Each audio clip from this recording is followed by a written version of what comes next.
Hey y'all, welcome back to the Spotlight DMV, where we highlight the people, power, and purpose behind what's really moving in Prince George's County and across the DMV. It is your girl Rose. Today we're talking about changing the game literally. My guest is Jeris Bowlding, the president of Excel Golf, a nonprofit working to make golf more inclusive, more accessible, and more empowering for young people right here in the community. Whether you've played 18 holes or never picked up a club in your life, this conversation is about equity, leadership, and creating a space. Jeris, welcome to the Spotlight. Thank you. Thank you for having me. I'm so excited to be here. Yeah, I'm excited to have you. And you have quite a journey for Excel Golf and where you are now. And so let's just get into it. Okay, perfect. And so we met at a networking event, Coffee Connections. That was in March. Yes. Yeah. So at that time, you had an opportunity to speak and introduce your business. And a part of your story was that you walked away from your job, and we will definitely get into that. Okay. Because I feel like right now, you know, a lot of people are in a position where they need to pivot. And so that is a huge part of this story. But I want to talk about your growing up and what it was like. Are you from this area? I am. I'm a PG County boy through and through. I grew up in like Peppermill Village area. So like Seat Pleasant until I was up to the age of 8. And then my parents moved me and my 2 brothers to Bowie. Well, and we're in Bowie right now. Yeah. So I've been in Bowie now for about 32 years, and I love everything about the city. I love everything about Prince George's County. And it's just really hard to leave this magical space where, as African Americans, as minorities, we just have so much influence here. Yeah. And it's not like this anywhere else in the country that I've been to. So it's really hard to leave, but I'm still here. I'm still going to try to make a difference wherever I'm at. Yeah, and we were kind of talking about that just before we started recording here about being in Prince George's County, and it's hard to leave. And I feel so privileged to have grown up in this area where you do get to see Black people in leadership, that are your council persons, that are political figures, that are making change right in your community. You know, you go to the courthouse and you see somebody, and then you go to the grocery store, and that same person that was in leadership at the courthouse is at the grocery store too. So I just love that about this county. And what I want to know, you know, golf. Because that's not typically a sport that you see a lot of African Americans in. I did a little research and saw that right now in competitive and leisure golf, it's about 3% African Americans. And so how did you, a boy from Seat Pleasant, from Bowie, from Prince George's County, how were you exposed to golf? That's a great question. So I was exposed to golf through my dad. He kind of gave me the initial introduction. So once my dad got a little older, he played multiple sports growing up, football, baseball, actually at Bowie State University. And once, you know, when you get a little older, you can't play the sports that you love, so he gravitated to the game of golf. And I'm a left-handed golfer, so is my dad. So he would always have extra clubs laying around, and he would say, "Hey, come on, son, let's go play." And we would go hit balls at different ranges. We used to go and play a lot at Glendale Golf Course, which recently closed about a couple years ago. And that was kind of like my introduction when I was maybe like 16 or 17. And I really didn't take it serious, you know, like I could hit the ball every now and then, but it wasn't the sport that we gravitated towards. But once Tiger started playing, that's when my dad really started to push us to at least watch it and go play. But it wasn't until COVID is when I really started to play the game a little bit more. Didn't have anything else to do. My wife wouldn't let me go out. She was like, "You can't go to the gym. You can't go do anything else." So I was like, I can at least go play golf. I mean, you're outside. You're kind of protected from people for the most part. So that's when I really started to pick up the game more and really started to fall more in love with it. So what sports were you gravitating to before, you know, because you said you were 16, 17. So before that, what kind of sports, if any, did you gravitate to? Yeah, I mean, with my dad playing a lot of different sports, football and baseball were kind of the 2 primary sports that I grew up playing. And I think with most African Americans, those are kind of the sports that we're known to like gravitate towards in basketball, especially here in Prince George's County. But golf was just never one on the radar. I don't think it was because my parents didn't want us to play. It was just probably opportunities and access to the game. And that's something our organization is working hard to fix within Prince George's County. But yeah, just the football, basketball, played football in high school for a couple of years at Bowie High School. And then played baseball a little bit, like when I was a kid. Played a lot of slow pitch softball, like leisurely with church and things like that. But now I put all those other sports away, and all I want to do is hit a golf ball. What position did you play in baseball and softball? Yeah, so in baseball, when I was in Little League, I was a pitcher. And again, my dad is kind of like my biggest influence. So he was a pitcher. And then in football, I played quarterback for 2 years. So more leadership roles, and I tried to run from leadership for a while, but I'm more in leadership spaces now, which is pretty cool and full circle. So and I'm a big softball fan. Okay. My family has a softball team, and they've been playing ever since I was a little thing. Okay. Yeah, and so I've played second base. Okay, there we go.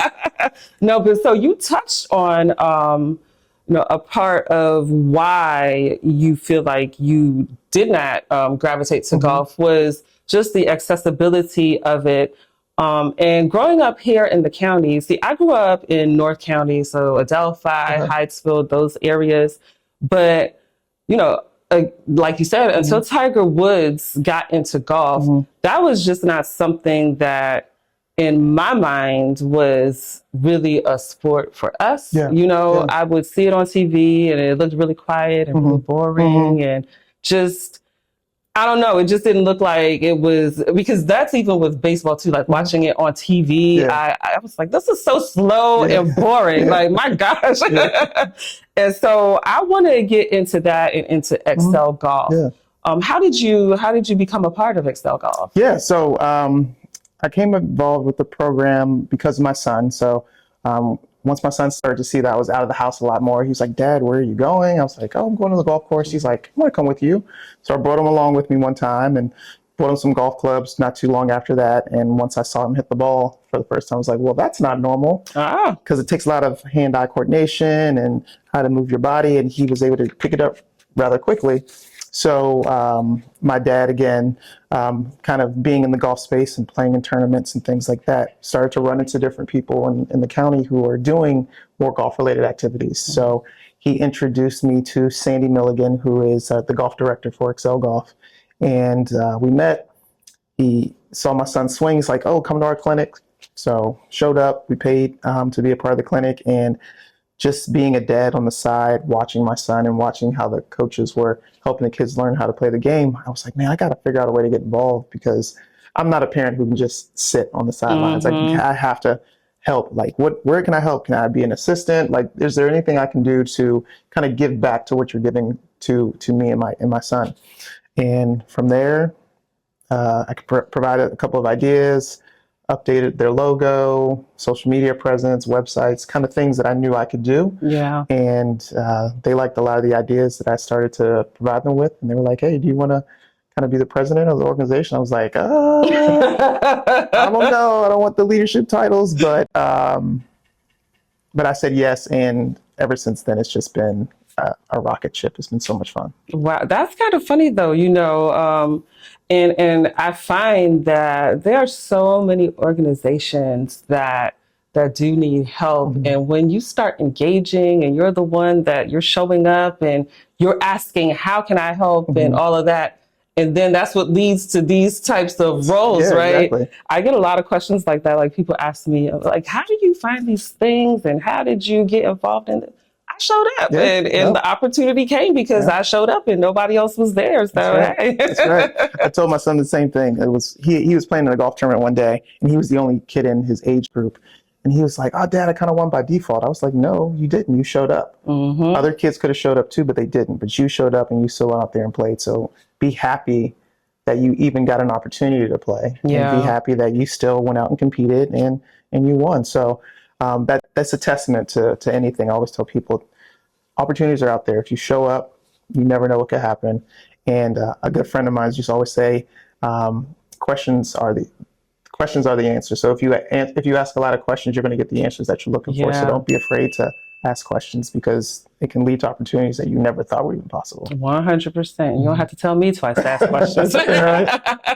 Well, so let's talk about your Excel Golf's under your leadership, and you talked about being more avid about golf during COVID. Yeah. So I got to ask this because I know you teach clinics and things like that. Like, what was your game like before?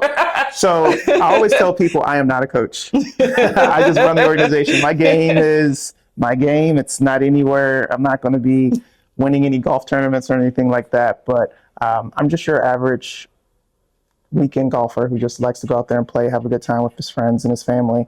I'm working on trying to get better. It's a slow process, but I'm getting there. I'm just not going to quit. I'm going to keep grinding it out. And I always want to be able to be competitive with my son. So from a score perspective, I'm like shooting in the high 90s, which is good for someone who's been playing for the amount of time I've been playing for. I just got to unlearn some bad habits. It's kind of been self-taught in a sense, and now I'm starting to get lessons to get rid of the traits that aren't allowing me to hit the ball the way that I want to. Yeah. Well, so, okay. And I honestly, I have no clue about golf. I stepped foot on a golf course for the first time ever last year when I volunteered at as a member of Prince George's County of Prince George's Chamber of Commerce, and I volunteered. And I was nervous. I didn't know what to expect. I didn't play, but I know there's an etiquette about it, and a part of what I was doing, I was talking to people as they were playing. And so my friends and your friend too, Chrislyn, she came with me and she's like, yeah, I'll help you out. And, I'll let you know when it's a good time to talk. I'll teach you the etiquette of it. So we rode around in the golf course, and what I ended up falling in love with was the fellowship that I saw out there. Like, just seeing the way people would compete against each other, but it's all in fun. Exactly. They were laughing, having a good time, playing music on the back of their golf carts. It was just so much fun. And so because of that, I ended up volunteering at another event last year as well. And again, same thing, just seeing people have a lot of fun. So talk about what you want the young people to gain from being a part of Excel Golf. Yeah, so golf parallels life in so many different ways because the ball doesn't move until you hit it. And whatever you do once you hit it can cause the ball to do whatever it needs to do. Sometimes it can go right in the fairway, which most people want. Sometimes it's going to go in the woods. It might go in a hazard. So the biggest thing is to help kids be resilient and realize that, hey, everything is not going to go your way, but your next shot can be your best shot. So actually underneath my hat, it actually says that. So we call this hat the motivator. And it just encourages kids to look, in life and in the game, make your next shot your best shot. Like whatever happened prior, let it go, be a goldfish, have short-term memory, and make your next shot your best shot. So we really want to help kids understand that, make them feel confident about something, making them realize that this game is for them as well.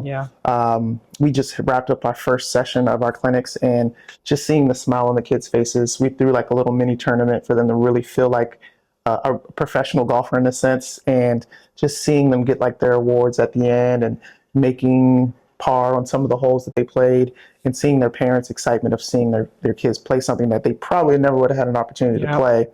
But now that they can, and they're starting to learn the rules, and helping them understand that, okay, whatever space you walk into can be a space that you belong to. You just got to try, don't give up, and present yourself the way you need to be presented, and a lot of cool things can come from it. Yeah, I love that. I absolutely love that. And like any sport or activity that someone partakes in, whether they're young or old, the goal is not always necessarily to come out and being this pro, but to learn the lessons that come along with it that you can apply to other areas in your life. Exactly. Yeah. So talk about the accessibility part. Like, what are the barriers that you do see, when people are inquiring and want to be a part of Excel Golf? What are some of the things that keep people back from being able to not necessarily be a part of Excel Golf, but just be able to partake in golf in general? No, that's a great question. There are a few barriers that most people always kind of go towards. It's like, oh, it's a really expensive sport. And it can be. Prices of clubs for juniors can be anywhere from $100 to $300, depending on what you're getting. And that's per club? That's per like a set of clubs. A set, yeah. okay. So like a junior bag, it would be like 5 clubs: driver, 7-iron, a pitching wedge, and a putter. And then it may have like a hybrid in there. And so that could be one. And then like getting the golf courses. There's a lot of etiquette and rules that you were just talking about that most people don't know about. So knowing how to dress, knowing what to do, knowing the rules of the game. Like to practice playing golf, you need balls and you need a lot of space. And some people don't have access to a lot of space. So that's another additional cost. And then like knowing how to play the game. Yeah. Just walking up to a golf course and booking a tee time can be easy, and it's still a cost associated to that. But knowing pace of play, what club to use, how to hit the ball. So there's a lot of different factors that can scare people away from the sport. So with our organization, we're big about removing every single barrier. So if someone's like, oh, it's too expensive, our clinics are very affordable. If they're like, well, I don't have the equipment, we have clubs for all ages and sizes, so they don't have to worry about purchasing that.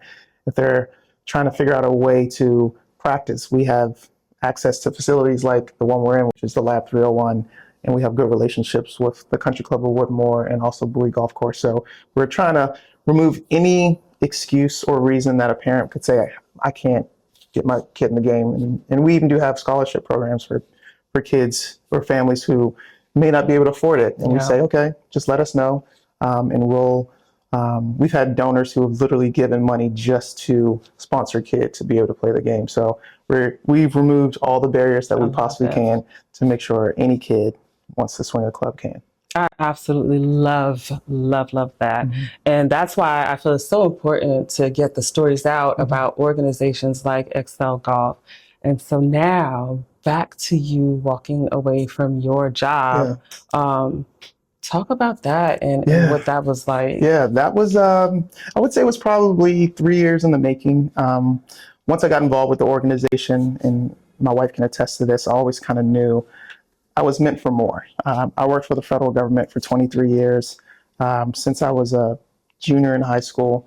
And, you know, living in this area, I think most parents would always tell their kids, hey, graduate from high school, go to college and get a good government job. And I followed those steps, all 3 of them. And I actually built a really solid career out of what I was doing. My background is in IT, so I was in the IT space for the government, and then kind of transferred into like the payroll IT related role. And I love supporting people, and I know I'm a servant at heart. So I knew I enjoyed what I was doing when it would come to helping people, but I just knew there was something more. I knew there was something missing. It's like, what is it that I'm not doing that's causing me to like have this hesitation to kind of step away? I was always involved with like youth sports. So like when my kids would play any type of sports, I was involved in coaching and helping out. So I knew I had a heart to help the next generation. And when I got involved with Excel, and they kind of gave me this opportunity to be a lead, I was like, man, I would love to do this full time if I could figure out a way to do it. So we were actively working over the past 3 years to try to figure out a way to possibly pivot out of my federal career to this. But once the new administration came in and they offered this opportunity for employees to walk away and still be paid for a certain amount of months, I was like, you know what? Let me pray on it. I'm a man of faith, and I felt like God was saying, hey, this is that nudge that you've been waiting for. So I did my due diligence outside of just praying and talked to a lot of people, looked at my numbers and talked to my wife and family members, and they all kind of agreed, like, you may never get this opportunity ever again. And I'm still young enough where I could pivot to something different. But I said, you know what? I'm going to go all in. I believe in this organization. I believe in the mission. I believe what we're doing is going to make a positive impact on our community and on the youth of our community. So in February of 2025, I stepped away from my full-time job and started doing Excel Golf full-time, and it's been fun. had a lot of opportunities to meet with people similar to Rose. As she was saying, we've partnered with the Prince George's County Chamber of Commerce, so we're one of the nonprofit organizations, and just meeting people within the community and letting them know what we're doing and having conversations and meetings and hosting clinics all over the place, and just making people more aware of the game of golf, especially in Prince George's County. We have probably, I think, 7 golf courses. You don't really see a lot of junior programming. So we're trying to fill that gap as much as we can. And you mentioned Chrisland. We partner with City Swing and help them out with different golf-related activities too. So it's just been a blast connecting with people in the space who have the same mission and same passion to help kids get into the game. Because we know outside of just playing the game of golf, it opens so many doors. Like once you're an adult, like business deals, relationships, just because you know how to swing a club can open up doors that you didn't even know existed just because you know how to play this amazing game. Yes, 100%. And I've definitely seen that over, like I said, I started volunteering last year and I've seen it right in my face. The deal's happening, you know, you show up and you start talking and next thing you know, you're talking about how can we work together? How can we help each other? And that's beautiful. Congratulations on stepping out on faith. You know, I really love that you also talk about you had to pray on it, right? For sure. Because especially as a man and the way that we view masculinity and having to take care of our families and you got to be the breadwinner and things like that. And then having lost that stable check, and not just the check, like the job, it's gone. Like that stability is just gone. It's not even like you can go to a different agency and apply. Like that's no more right now. And so now to have this opportunity and to be able to fully walk in it. And what I'm saying is that I see this dude everywhere. And so when I say he has fully walked in it, he has fully walked in it. Like you cannot Google Excel Golf and your name without some story popping up. And I'm just so proud of how far you've come in just these past few months, you know? So I'm sure it's an amazing ride on behind the scenes as well. And so you talked about impact. What impact is Excel Golf having? Do you have any cool stories to share? Yeah, we've had some really cool stories lately. There are a few of our kids who have been in our program for, I would say, the past couple of years. One, his name is Julian. He started out playing hockey and started to come over and playing golf with us. And I just watched him just grow. He would get so frustrated because he couldn't hit the ball that he wanted to, but he never gave up. He never quit. And he recently ended up making DeMatha's JV varsity golf team, which is huge. There's another junior. His name is Jason.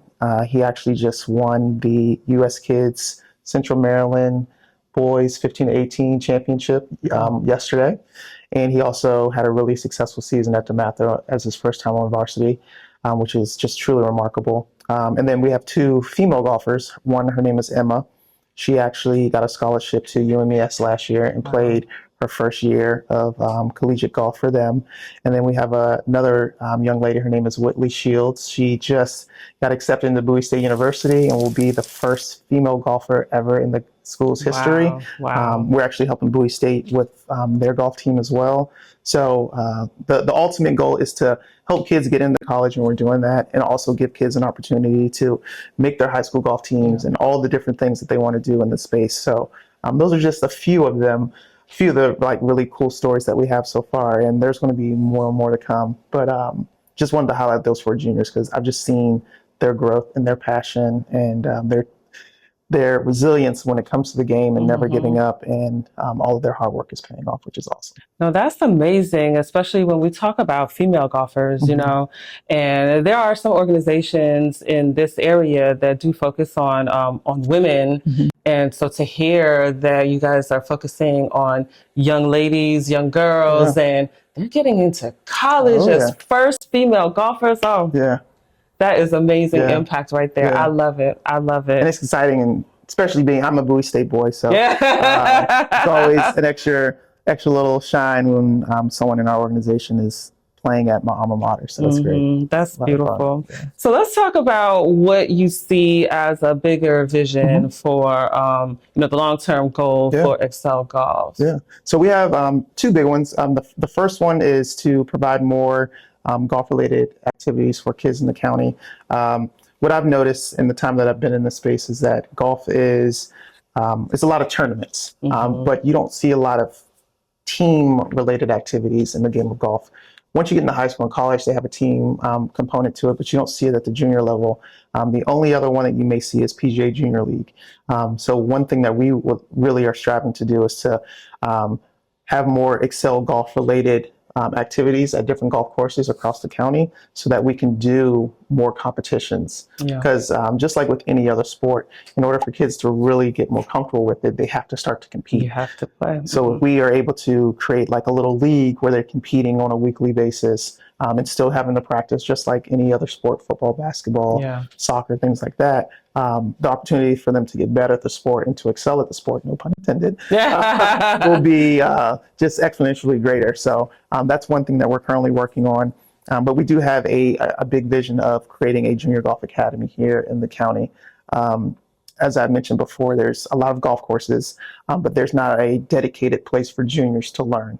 So we're using golf ranges, driving ranges, and using golf courses to do our instruction. But if there was a place where juniors can go and practice all year round. I mean, we live in the Northeast, so we know after the spring and summer, the weather starts to get a little cold and nobody wants to be outside playing golf. I mean, people do it, don't get me wrong, but if there was a space to do it indoors, similar to what we have here at the lab, would be huge. And then having a content space where kids can make content, make videos, just another haven for kids to go have a safe environment where they can still learn not only the game, but also anything else they want to do. So that's kind of the big long-term vision that we're currently working on. Oh, I love it.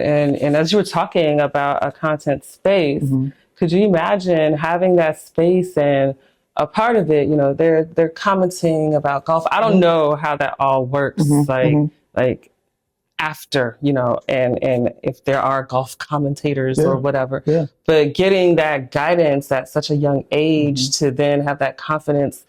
And like any other athlete, once you have a career in something and now it's over, what are you going to do next? And some of them move into commentating and things like that. So to have that guidance already at a young age, you're already used to making golf content and talking about the game and things like that. Oh man, I see the vision. I love it.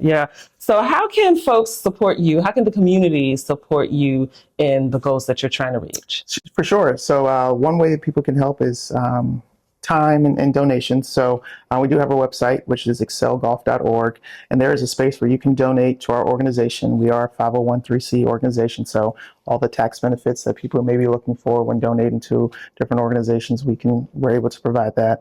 So that's one thing, because with the way that we do business, we try to keep costs as minimum as possible. So having sponsors and donors to allow us to pay some of the coaches that we may have, or pay for some of the cost of the golf course rentals and things like that will go a tremendously long way.